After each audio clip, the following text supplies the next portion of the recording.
All right, let's dive right in. We are going back to the very, very beginning of the human story, to a chapter that lays the groundwork for some of our darkest, most primal emotions: jealousy, anger, and ultimately, violence. This is Genesis chapter 4, the story of the world's first murder. Because really, when you peel back the layers of this ancient text, it's asking a question that's as relevant today as it was thousands of years ago. What do you do when you feel left out, when you feel rejected, when that green-eyed monster of jealousy takes over? It's a fundamental human struggle, and it all starts right here. Okay, so let's set the scene. Adam and Eve have been kicked out of Eden. Paradise is a thing of the past. They're starting from scratch in a tough, new world, and they begin to build a family. First comes Cain, and then his brother Abel. This is it, the very first family trying to figure things out in a world that is definitely not a perfect garden anymore. And you know, right from the get-go, these two brothers are on different paths. Cain, the older one, he's a farmer. He works the soil. His younger brother, Abel, he's a shepherd, taking care of the flocks. Two very different jobs, two different lives.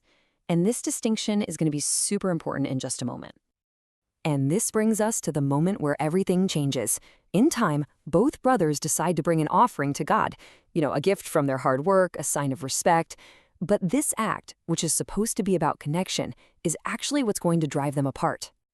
So here it is, the heart of the problem. Cain brings some produce from his farm. Abel, on the other hand, brings the best of what he has, the first and finest lambs from his flock.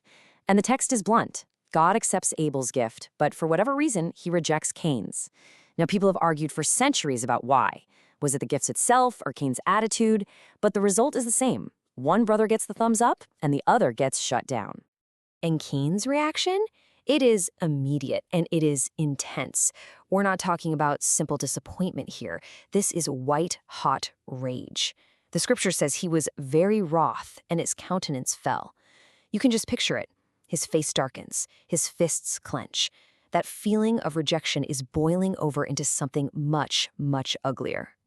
So God sees this brewing storm inside Cain and gives him this incredible, chilling warning. He literally describes sin like a predator, like a lion crouching at the door, just waiting to pounce. He tells Cain, look, this thing wants to control you, but you have to be its master.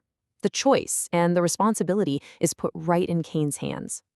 But Cain doesn't master it. He doesn't just leave the door cracked. He swings it wide open and lets that beast in. And that decision is about to lead to the very first act of violence, of human against human. The way it's written is just so stark, so brutal. They're out in a field talking, and then Cain attacks his brother Abel and kills him, just like that. The first human death isn't peaceful. It's a murder, fueled by jealousy. So what happens next? God shows up. And he doesn't immediately accuse Cain. Instead, he asks this simple, haunting question that forces Cain to confront what he's just done. Where is Abel, thy brother? It's a question that just hangs in the air, demanding accountability. And Cain's answer, wow, it is echoed through all of human history. I don't know. Am I my brother's keeper? It's a lie, it's a deflection, and it's a bitter question all rolled into one. It's the ultimate denial of our responsibility to one another. But you can't lie to God. He says he can hear Abel's blood crying out from the ground itself. So now it's time for the consequences. And Cain's punishment is one of the most fascinating parts of this story, because it's this weird mix of a terrible curse and a strange kind of mercy. The punishment is almost poetic in its cruelty. Cain, the farmer, stained the earth with his brother's blood. So now he is cursed by the earth. The ground itself will no longer grow food for him. His life's work is over. He is sentenced to be a nomad, a wanderer, forever cut off from his home. And Cain just falls apart. He cries out, "My punishment is more than I can bear." He gets it. Being a homeless fugitive means he's a target. He's terrified that the first person who finds him will kill him on sight. And then, in a twist I don't think anyone sees coming, God shows him mercy. He puts a sign or a mark on Cain. Now, this mark of Cain isn't what most people think. It's not a brand of shame. It's a sign of divine protection. God basically says, Anyone who messes with Cain will have vengeance brought on them 7 times over. It's an incredible paradox. The first murderer is now under God's personal protection plan. So this one horrific event ends up fracturing the human family right at the start. It literally creates 2 different paths, 2 different futures for humanity, and they could not be more different. So Cain, the guy cursed to be a wanderer, what does he do? He goes to the land of Nod, which means wandering, and he settles down. And in the ultimate irony, this exile builds the world's first city. His descendants go on to create music, to forge tools from bronze and iron. The entire lineage of the first murderer becomes the foundation for civilization, for art, for technology. But that's only one side of the story. With Abel gone, the line of the righteous son has been cut off. The family tree is broken.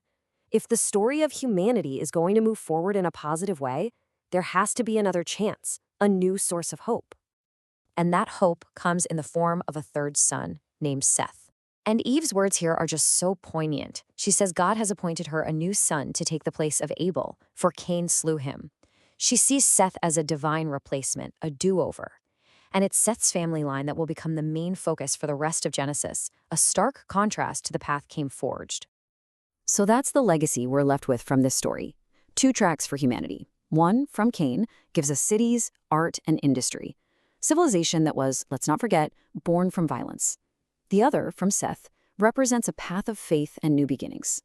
So the question this ancient story leaves for us is, when you look at the world today, which path do you think has defined us more? The path of the builder or the path of the believer? It's a lot to think about.